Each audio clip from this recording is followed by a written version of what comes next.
Hi everyone, this is CMA Afsal Alungal here. Before starting the video, please hit the like button. And if you are new to my channel, please subscribe the channel for more CMA related updates. ഇപ്പോൾ December 2024 inter and final എക്സാമുകളുടെ official result date institute പുറത്തുവിട്ടു. February 11 നമ്മുടെ result വരുന്നത്.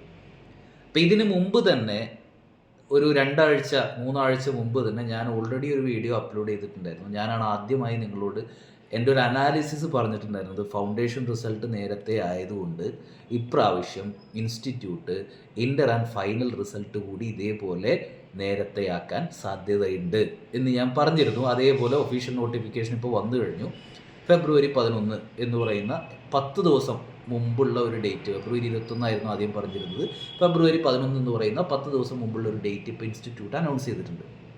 അപ്പോൾ എൻ്റെ analysis correct ആയിരുന്നു. And ഞാൻ ഇപ്പോൾ ഈ വീഡിയോ ചെയ്യാനുണ്ടായ കാരണം എനിക്ക് പേഴ്സണലി തോന്നുന്ന 2 കാര്യങ്ങൾ കൂടി പറയാൻ വേണ്ടിയിട്ടാണ്. ഒന്ന്, അടുത്ത അറ്റംപ്റ്റുകളിൽ നമുക്ക് മേ ബി ഈ പറയുന്ന ഡേറ്റിന് മുമ്പ്, അതായത് ഇപ്പോൾ എക്സാം കഴിഞ്ഞ് എത്ര ദിവസം കഴിഞ്ഞിട്ടാണ് ഫെബ്രുവരി 11 എന്ന് പറയുന്ന ഡേറ്റിലേക്ക് എത്ര ദിവസം ഉണ്ട് നമുക്ക് നോക്കിയാൽ മനസ്സിലാവും. അതിനു മുമ്പ്, അതായത് ഡിസംബറിൽ എക്സാം നടക്കുകയാണെങ്കിൽ ജനുവരി ലാസ്റ്റ് ആവുമ്പോഴേക്ക് റിസൾട്ട് പബ്ലിഷ് ചെയ്യുന്ന രീതിയിൽ ചെയ്യാനാണ് ഇൻസ്റ്റിറ്റ്യൂട്ട് ഉദ്ദേശിക്കുന്നത്. ഇൻസ്റ്റിറ്റ്യൂട്ടിൻ്റെ ഭാഗത്തുനിന്ന് ഒഫീഷ്യൽ കമ്മ്യൂണിക്കേഷൻ ഒന്നും വന്നിട്ടില്ല. ആസ് പെർ മൈ അനാലിസിസ് അങ്ങനെ സംഭവിക്കാൻ സാധ്യതയുണ്ട്. ഒന്ന്.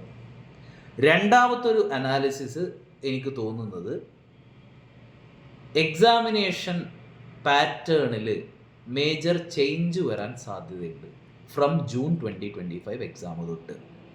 നോർമലി നമുക്ക് പാറ്റേൺ അറിയാൻ പറ്റുക മോഡൽ എക്സാം പേപ്പർ MTP എന്ന് പറയുന്നത് ഇൻസ്റ്റിറ്റ്യൂട്ട് പബ്ലിഷ് ചെയ്യുമ്പോഴാണ്. മെയിൻ എക്സാമിൻ്റെ ഒരു മോഡൽ എന്ന രീതിയിൽ നമ്മളത് എടുത്തിട്ട് ഏകദേശം ആ ഫോർമാറ്റിലായിരിക്കും നമ്മുടെ എക്സാം ക്വസ്റ്റ്യൻ പേപ്പർ സെറ്റ് ചെയ്യുക എന്ന രീതിയിലാണ് നമ്മൾ പറയാറുള്ളത്. അപ്പോൾ അത് വന്നാലാണ് നമുക്ക് കൺഫേം ചെയ്യാൻ പറ്റുക. പക്ഷെ ആ ഒരു പോസിബിലിറ്റി കൂടി ഉണ്ട്. അതിൻ്റെ കൂടെ വായിക്കേണ്ടതാണ്, IOTP നടക്കുന്ന സമയങ്ങളിൽ ഫൈനൽ സ്റ്റുഡൻസിനോട് എക്സാമിനേഷൻ കമ്മിറ്റി മെമ്പേഴ്സിൽപ്പെട്ട പല മെമ്പർമാർ അവരോട് കാര്യങ്ങൾ ഡിസ്കസ് ചെയ്യുന്ന സമയത്ത് പറഞ്ഞ 1-2 കാര്യങ്ങൾ കൂടി നിങ്ങളെ അറിയിക്കാം.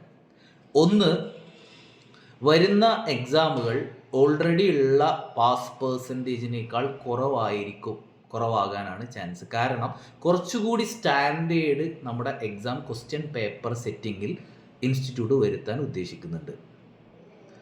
അപ്പോൾ ഇത് കണ്ട് നിങ്ങൾ ടെൻഷൻ ആവണ്ട, ബേജാറാവണ്ട, ഡീമോട്ടിവേറ്റഡ് ആവണ്ട.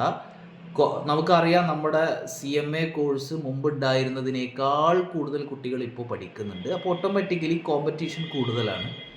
സ്വാഭാവികമായിട്ട് ഇൻസ്റ്റിറ്റ്യൂട്ട് കുറച്ചുകൂടി സ്റ്റാൻഡേർഡൈസ്ഡ് ഫോർമാറ്റിലേക്ക് എക്സാം ക്വസ്റ്റ്യൻ പേപ്പറിനെ മാറ്റാം. അപ്പോൾ ടഫ്നെസ് കൂടാം, റിപ്പീറ്റഡ് ക്വസ്റ്റ്യൻസ് ഇല്ലാതെയാവാം. എല്ലാ എക്സാമിനും പുതിയ ക്വസ്റ്റ്യൻസ് നമുക്ക് കാണാം. സാർ, അപ്പം നമ്മളാകെ ബുദ്ധിമുട്ടിലാവില്ലേ? നമ്മൾ സെലക്റ്റീവ് സ്റ്റഡി, അങ്ങനെയുള്ള റിപ്പീറ്റഡ് ക്വസ്റ്റ്യൻസ് ഫോക്കസ് ചെയ്തിട്ടുള്ള പഠനം, ഇതൊക്കെ വേസ്റ്റ് ആവില്ലേ? നിങ്ങൾ പഠിക്കേണ്ടത് കൺസെപ്റ്റ് ഓറിയൻറ്റഡ് ആയിട്ടാണ്. നമ്മളൊരു സബ്ജക്റ്റ്, ഒരു ടോപ്പിക്ക് കൺസെപ്ച്വലി പഠിച്ചു കഴിഞ്ഞാൽ അതിൽ നിന്ന് എങ്ങനെ ക്വസ്റ്റ്യൻ വന്നാലും, ഈവൻ പുതിയ ക്വസ്റ്റ്യൻ ആയിക്കോട്ടെ, നമ്മുടെ കൺസെപ്റ്റ് ക്ലിയർ ആണെങ്കിൽ നമുക്കത് ചെയ്യാൻ പറ്റും. ഇപ്പോൾ കൺസെപ്റ്റ് ഓറിയൻറ്റഡ് സ്റ്റഡി നടത്തണം എന്ന്. അപ്പോൾ ഇപ്പോൾ തന്നെ ജൂൺ എക്സാമിലേക്ക് നിങ്ങൾ ആ രീതിയിൽ പഠിച്ചു തുടങ്ങണം എന്നതാണ് എൻ്റെ ഒരു റെക്കമെൻഡേഷൻ. അപ്പോൾ ഈ 2 കാര്യങ്ങൾ നിങ്ങൾ അറിയിക്കുക. അതായത് നമ്മൾ ഡീമോട്ടിവേറ്റഡ് ആവാതെ ജൂൺ എക്സാമിൽ കുറച്ചുകൂടി പ്രിപ്പറേഷൻ നന്നാക്കാനുണ്ട്. നമ്മൾ ബൈഹേർട്ട് ചെയ്യുക, അല്ലെങ്കിൽ ഒരു ഫോർമാറ്റ് പഠിക്കുക, അല്ലെങ്കിൽ ഒരു ക്വസ്റ്റ്യൻ കാണാതെ പഠിക്കുക എന്നതിനുപരി കൺസെപ്ച്വലി പഠിക്കുക എന്ന ഒരു ഫോർമാറ്റിലേക്ക് നമ്മൾ മാറണം.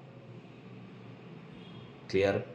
അതേപോലെ നിങ്ങളോട് മറ്റൊരു കാര്യം പറയാനുള്ളത്, ജൂൺ 2025 എക്സാമിലേക്കുള്ള ഓൺലൈൻ റെക്കോർഡഡ് ക്ലാസ്സുകൾ അവൈലബിൾ ആണ്.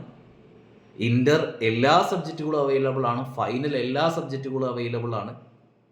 നമ്മൾ കൺസെപ്റ്റ് ഓറിയൻറ്റഡ് ആയിട്ടാണ് ക്ലാസ്സിൽ പഠിക്കുന്നത്. ക്വസ്റ്റ്യൻസ് നിങ്ങൾക്ക് വർക്കൗട്ട് ചെയ്യാൻ തരുന്നത്, എക്സാംസ് കണ്ടക്ട് ചെയ്യുന്നത്. അപ്പോൾ ആ രീതിയിൽ പഠിച്ചാൽ നിങ്ങൾക്ക് ജൂൺ ഇനിയുള്ള ഇൻസ്റ്റിറ്റ്യൂട്ട് ഈവൻ പുതിയ ക്വസ്റ്റ്യൻസ് ആണ് കൊണ്ടുവരുന്നതെങ്കിൽ പോലും നമുക്ക് സോൾവ് ചെയ്യാൻ വേണ്ടി പറ്റും. ഓക്കെ, അപ്പോൾ all the very best for your result അറിയുന്ന ദിവസം ഇനി ആകെ 4-5 ദിവസമാണുള്ളത്. അപ്പോൾ അതിനെക്കുറിച്ച് ആലോചിച്ച് ടെൻഷൻ അടിക്കേണ്ട, അത് വരുമ്പോൾ വരട്ടെ. നമ്മൾ നമ്മുടെ പ്രിപ്പറേഷൻ കണ്ടിന്യൂ ചെയ്യുക. റിസൾട്ട് പോസിറ്റീവ് ആണെങ്കിലും നെഗറ്റീവ് ആണെങ്കിലും നിങ്ങൾ എന്നെ അറിയിക്കുക. ഓക്കെ, എന്താണ് റിസൾട്ടിനെ കുറിച്ചുള്ള നിങ്ങളുടെ തോട്ട് എന്ന് താഴെ കമൻറ്റ് ചെയ്യുക. Thank you.